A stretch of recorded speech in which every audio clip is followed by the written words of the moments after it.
সুধী দর্শক মণ্ডলী, আসসালামু আলাইকুম রহমতুল্লাহ বারকাতু। আশা করি মহান আল্লাহ দয়া আপনারা ভালো আছেন এবং আপনাদের সবাইকে আল্লাহ পাক সহি সালামতে রাখুক, ভালো এবং সুস্থ রাখুক। এই কামনা করে শুরু করছি আজকের আমার হাদিসের আলোকে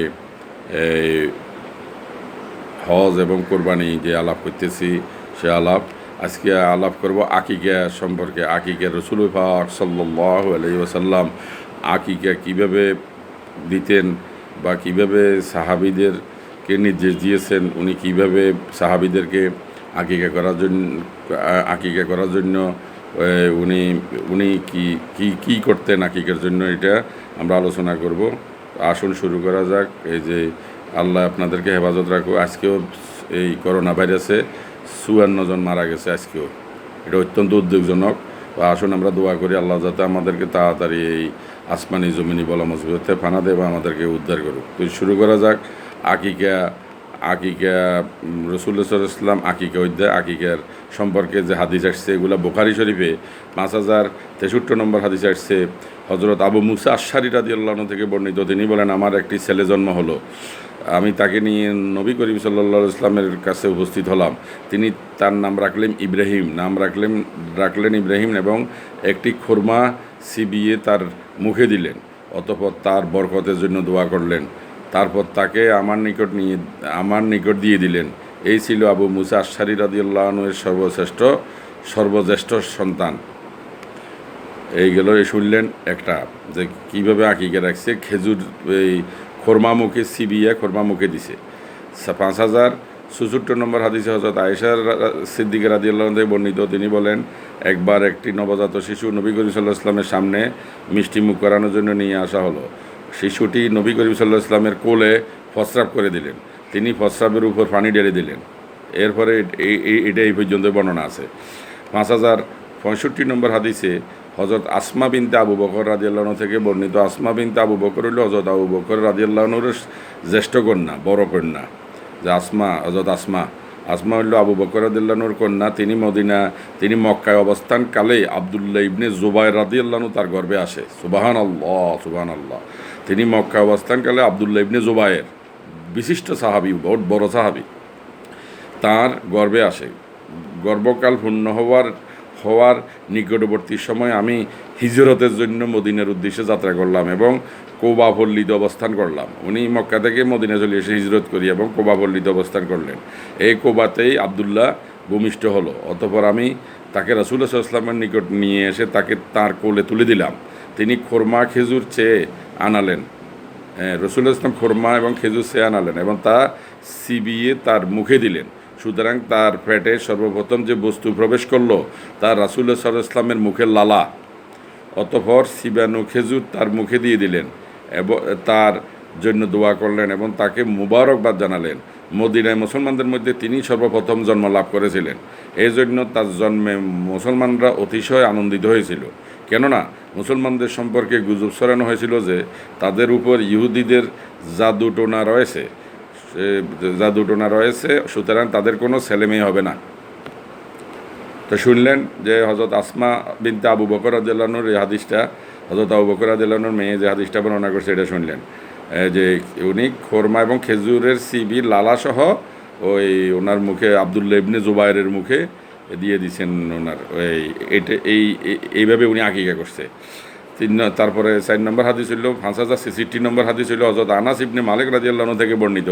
তিনি বললেন, আবু তালহার এক শিশুপুত্র অসুস্থ ছিল। আবু তালহা বিশিষ্ট সাহাবী, যিনি আশারে মুবাশশারা, যিনি পৃথিবীতে জান্নাতের ডিক্লার পাইছে এবং যিনি রাসূল পাক সাল্লাল্লাহু আলাইহি ওয়াসাল্লামকে ওনার কবরে ওনাকে রাসূল পাক সাল্লাল্লাহু আলাইহি ওয়াসাল্লামের মৃত্যুর পর রাসূল পাক সাল্লাল্লাহু আলাইহি ওয়াসাল্লামকে উনি ধোয়ানোর দাফন কাফনের ব্যবস্থা করছে, ধোয়াইছে রাসূল পাক সাল্লাল্লাহু আলাইহি ওয়াসাল্লামকে এবং কবরও নামাইছে হযরত তালহা রাদিয়াল্লাহু আনহু। সেই হযরত তালহা এবং উনি আশারে মুবাশশারা, পৃথিবীতে উনি বেহেশতের ডিক্লার পাইছে। সেই আবু তালহা থেকে বর্ণিত যে হযরত আনাস ইবনে মালিক থেকে বর্ণিত যে তালহার এক শিশুপুত্র অসুস্থ ছিল। আবু তালহা কোনো কাজে বাইরে চলে গেলেন, এমন সময় তার ছেলেটি মারা গেল। পরে আবু তালহা ফিরে এসে জিজ্ঞেস করলেন, আমার ছেলেটি কি করছে, অর্থাৎ কেমন আছে? উম্মে সুলাইম অর্থাৎ ওনার স্ত্রী উম্মে সুলাইম সে আগে বলল সে আগের তুলনায় অনেক বেশি শান্তি ও স্বস্তিতে আসে।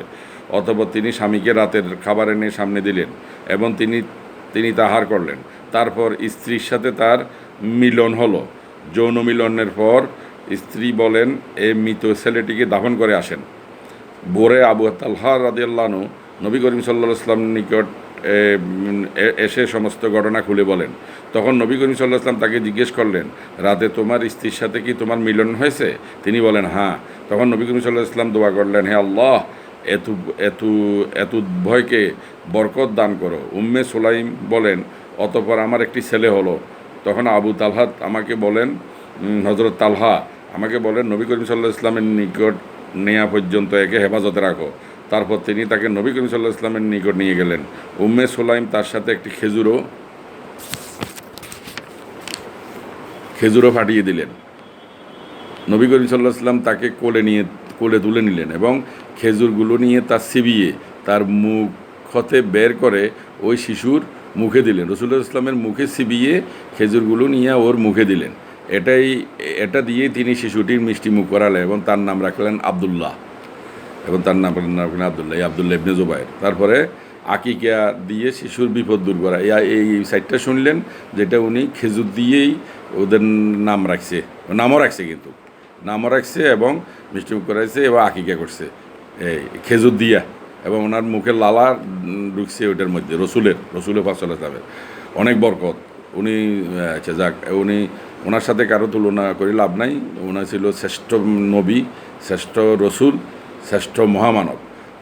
তো সুতরাং উনি এভাবে করছে, আমাদেরকে শিক্ষা দিয়ে দিচ্ছে যে কি এইভাবে করাটাই উত্তম। তারপরে আকিকা দিয়ে শিশুর বিপদ দূর করা। 5067 নম্বর হাদিস বুখারী শরীফের।